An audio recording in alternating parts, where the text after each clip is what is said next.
technique dans la mise en œuvre de l'ensemble des décrets signés par le président de la République. D'ailleurs, à l'occasion, il a déclaré avoir informé à travers 3 notes le président de la République de ses difficultés qu'il n'a pas du tout spécifiées. Ainsi, il a seulement donné en exemple l'indisponibilité des locaux affectés au centre de formation judiciaire qui empêcherait l'organisation des formations préalables au reclassement de certains agents du ministère de la Justice. Dans la même dynamique, le ministre de la Justice a affirmé qu'il y a des contradictions dans les décrets du Fonds commun et il a même dit qu'il y aurait des dispositions contraires à la loi et à certaines conventions ratifiées par le Sénégal. Par rapport à la mise en œuvre du protocole d'accord, le garde des Sceaux, Malick Sall, a expliqué le retard de la signature est dû par le reclassement de l'activité de l'administration causée par la Covid. Et maintenant, quelle suite allez-vous donner à votre mouvement de grève après cette rencontre avec le ministre? Écoutez, nous allons donner l'information à la base, elle va apprécier souverainement. Le Sudjust, qui a donc entamé sa 6e semaine de grève, a décrété 72 heures renouvelables à partir donc hier lundi. C'est pour réclamer le respect des accords signés avec le gouvernement. C'était en 2018.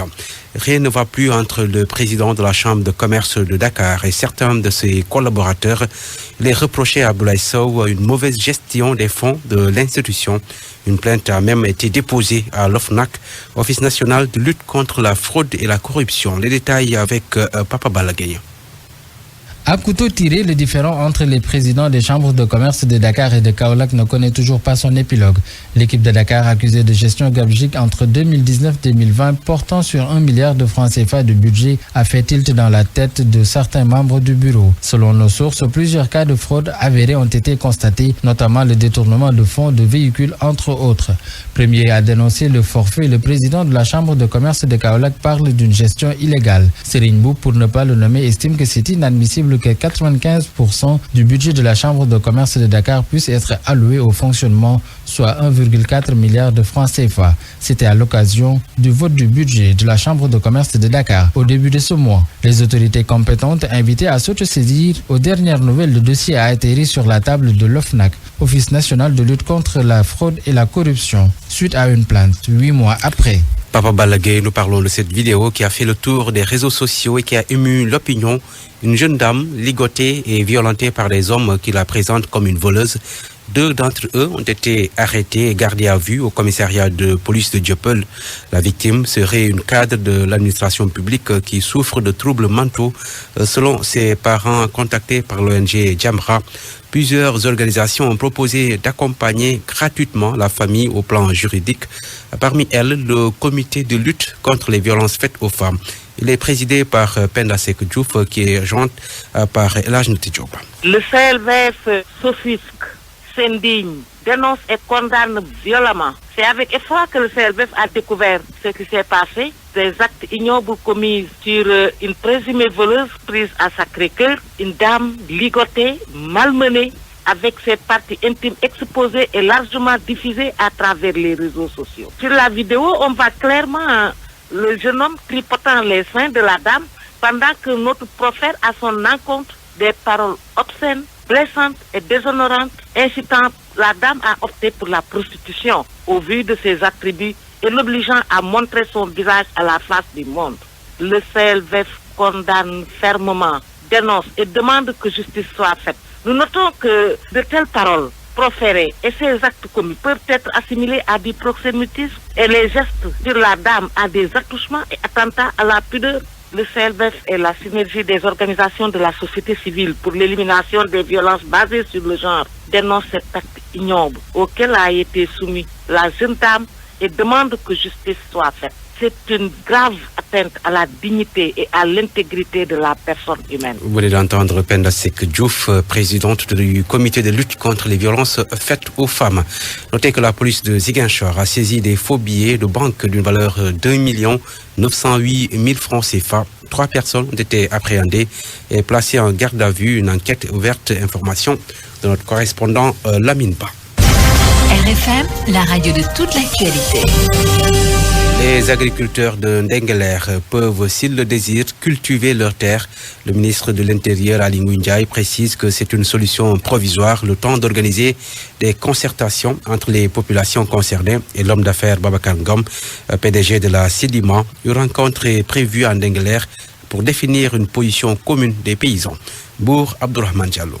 Après avoir rejeté 2 propositions de solutions, Aly Ngouille Ndiaye fait une nouvelle proposition aux paysans de Ndengler. Le ministre de l'Intérieur leur demande de retourner cultiver dans leurs différents champs. Nous avons continué à rediscuter avec les parties prenantes, notamment le promoteur Babacar Ngom, président de la Sedima. À l'issue des différentes discussions, nous avons retenu de demander aux populations, compte tenu de l'état d'avancement de l'hivernage, qui a déjà connu quelques jours sur l'ensemble du pays, d'aller reprendre leurs activités champêtres dans les champs qu'ils occupaient par le passé. Cette proposition a également été faite à M. Ngom, qui l'a acceptée, et je pense que dès demain, les populations, en tout cas qui avaient exprimé le souhait d'aller sur le site, vont continuer les travaux. Il ne s'agit pas encore de restitution des terres, mais les négociations vont se poursuivre. En vue de la solution définitive, qu'on devrait peut-être avoir, comme je l'avais indiqué, d'ici la fin de l'hivernage.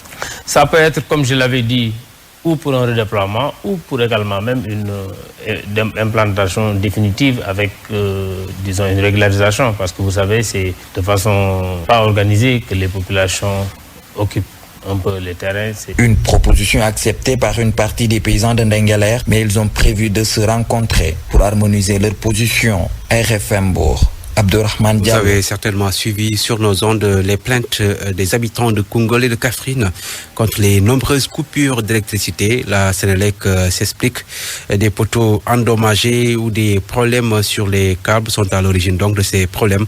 Selon Diagagnan, il est le chef de service de distribution de la Sénélec dans la zone centre. Il est joint par Makoumba Bey.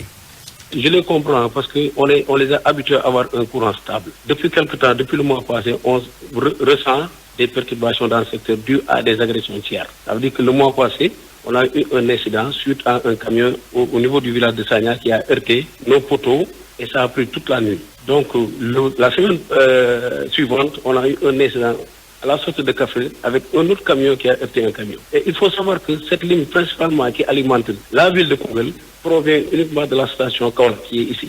Et cette ligne-là, elle part d'ici jusqu'à Kaolack. À chaque fois qu'il y a un incident, ça prend du temps. Et la Sénélec est là avec ses techniciens. Et à chaque fois qu'il y a un incident, les gens partent pour regarder, voir ce qui se passe. Et maintenant, ces recherches-là pour prendre du temps. C'est pourquoi ils peuvent être gênés le fait d'attendre. Mais le plus souvent, la Sénélec est là, avec des équipes qui sont mobilisées. Et il y a beaucoup d'actions qui ont été faites sur ces lignes-là. Si vous remarquez, depuis l'année dernière jusqu'à présent, la situation a évolué. Donc la ligne, maintenant, est stabilisée. Le vendredi 31 juillet, jour de Tabaski au Sénégal, selon la commission d'observation du croissant lunaire de la coordination des musulmans du Sénégal. Ce sera également le cas pour l'Arabie Saoudite qui a annoncé hier que le croissant lunaire n'a pas été aperçu sur son territoire. Conséquence, la Tabaski sera célébrée dans le royaume le 31 juillet. À noter que la Commission nationale d'observation et de concertation sur le croissant lunaire au Sénégal se réunit ce soir dans les locaux de la télévision nationale pour donc scruter le ciel. 7h passées de 10 minutes à Mboléré. C'est donc dans la région de Louga. Babacar, c'est tout pour ce 7h. Merci Youssouf Bodjan. Bonjour Pape Sambakane. Bonjour Babacar. On vous retrouve dans un instant pour votre chronique du mardi sur RFM Matin. À 7h40, notre invité Oumar Sarr, président du PAREL, le Parti africain pour le renouveau libéral, par ailleurs président du conseil d'administration de la CNRE, la sénégalaise des réassurances. Bon début de journée à tous. RFM Matin et la culture. Ndate Diop. Bonjour. Les artistes musiciens de la région de Fatick ont reçu leur part du fonds Force Covid-19. L'enveloppe qui leur est destinée s'élève à 9 millions de francs CFA et la distribution aux ayants droit a démarré. Toutefois, la directrice du Centre culturel régional de Fatick précise que la somme est réservée uniquement aux musiciens non inscrits, aux organisations professionnelles. Fanta Kane, directrice du Centre culturel régional de Fatick, au micro d'Aminata Goudiaby. Depuis hier, les fonds pour la lutte contre la Covid-19 en direction des artistes et particulièrement des musiciens non inscrits à la SODAV, à l'AMS et aux autres organisations professionnelles, ce fonds a été libéré pour la région de Fatick. Donc pour les 3 départements, Fatick, Foundiougne et Gossas. Pour la région, nous sommes à 73 qui vont recevoir. Le montant global, nous sommes à 9 187 000. Toute la région, les 3 départements. Pour la musique, encore une fois, pour ceux qui ne sont pas inscrits aux organisations professionnelles. En tout cas, de notre région, la région de Fatick, c'est des artistes qui ont commencé les travaux champêtres. Donc pour leur éviter le déplacement, j'ai dit moi je me déplace, je vais vers eux, je leur remets l'enveloppe. D'autant plus que vous savez, la Tabaski c'est pour bientôt. Donc le chef de l'État, il nous a dit vraiment de décaisser, de leur donner rapidement pour qu'ils règlent les problèmes. À noter ce point de presse du collectif des plasticiens du Sénégal. Il est prévu demain à 10h au village des Arts de Dakar sur la route de Yoff. Au menu, le fonds Force Covid-19 et l'impact de la femme dans la culture et dans les instances de décision. C'est tout pour cette chronique. Merci d'avoir suivi. Rendez-vous demain. À demain, Naté Diop pour un nouveau rendez-vous. Merci. RFM Matin. RFM Matin. L'émission qui réveille le Sénégal. Il est 7h12 sur RFM Matin. La chronique de PSK, Pape Samba Kane. L'affaire Ndengler, Sedima. Assiste-t-on à une accalmie? Alors, pas sûr. Le problème de Ndengler est parti pour ne jamais être résolu au rythme où vont les choses. Le ministère de l'Intérieur, qui a joué les médiateurs, vient de publier un communiqué informant de la décision du chef de l'État, suite à son rapport, de geler, ce sont mes mots à moi, la résolution du problème jusqu'après l'hivernage. Les paysans profitent de la saison des pluies pour reprendre leurs champs et les exploiter. Sedima arrête ses travaux, mais durant seulement la même période. Après quoi, les discussions entre les 2 parties, j'imagine sous la supervision du même ministère de l'Intérieur, reprendront. Autant dire une non-décision dont les activistes et autres contestataires compulsifs, sans parler de ceux qui restent d'opposants actifs dans notre pays, vont faire leur chou gras, sinon déjà commencé. Voilà où mène cette singulière mauvaise habitude de tout porter devant l'arbitrage du chef de l'État dans un pays démocratique et républicain où il y a des tribunaux et même un médiateur pour ceux qui préfèrent les arbitrages ou n'ont pas les moyens d'un procès. Personne n'est d'ailleurs jamais surpris quand le moindre village, voyant son puits s'effondrer, d'entendre ses habitants massés derrière le porte-parole du jour face aux caméras des télévisions et sites d'information, interpeller directement le président de la République. Revenons à Ndengler. Un contentieux oppose une communauté à une entreprise privée. Nous sommes dans une république, un état de droit donc théoriquement, où tout contentieux opposant des citoyens ou des groupes privés entre eux ou avec même les pouvoirs publics, réglé autrement que devant la justice, risque de ressurgir un jour ou l'autre. Or, imaginons qu'après l'hivernage, ne s'entendant toujours pas, les 2 parties, sur initiative de l'une ou l'autre, ou que, par extraordinaire, le procureur se saisisse, enfin, finissent devant la justice et que celle-ci, dernier recours dans un état de droit, pour tout contentieux, ce que n'est pas le chef de l'État, tranche en faveur de l'une ou l'autre. Après l'impasse consistant à faire prendre une non-décision au président de la République, voici une autre impasse qui s'annonce pour le ministre de l'Intérieur lui-même. Parce que, bras armé de la justice, et là il sera dans son rôle, il se verra contraint, au besoin par la force, d'exécuter la décision contre la partie perdante, qui hier seulement le voyait comme un conciliateur à qui il pouvait se fier. Voici comment on entre dans ce qu'on appelle un cercle vicieux. Oui, Pape Samba Kane. Chronique à retrouver sur psknews.com. L'affaire Ndengler à la une de la revue de presse ce matin.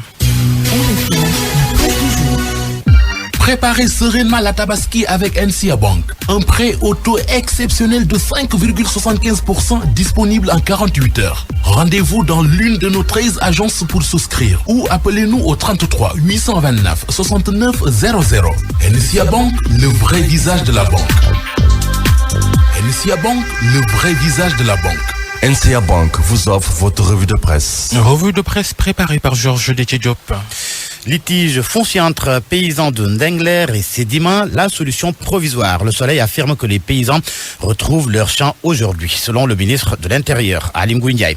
Sur instruction présidentielle, Sedima va arrêter ses travaux sur la partie concernée, ce que confirme l'Observateur qui indique que l'État a autorisé depuis hier les villageois de Ndengler à exploiter les terres étant l'objet du litige qui les oppose à la Sedima, ce en attendant un règlement définitif à la fin de l'hivernage.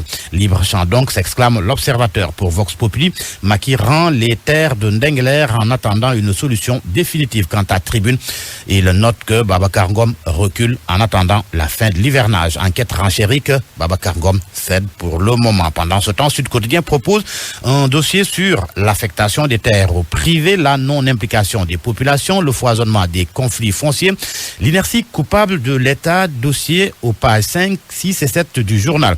L'État dont les comptes sont au rouge, du moins si l'on se fie à l'Observateur. Le journal rapporte que le conseil d'administration du FMI a achevé hier le premier examen au titre de l'instrument de coordination des politiques économiques pour le Sénégal.